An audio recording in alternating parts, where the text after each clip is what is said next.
Hi everyone, another fabulous head wrap, okay? This time you put your cloth on your head like this, okay? Instead of tying it to the back, you're gonna tie it to the front, okay? So this is what you do. Make sure the ends are even. So you tie to the front like this, okay?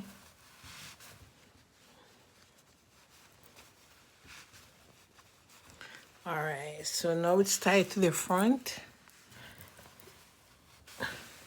You are gonna take even these. You're gonna take one of these, and you're gonna take it to the back on top of your head like this.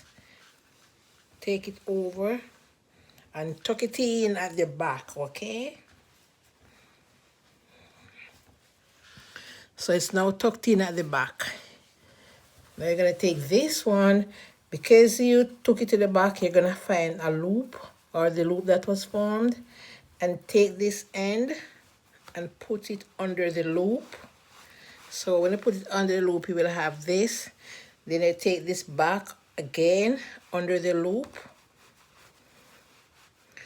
and tuck it back somewhere, all right?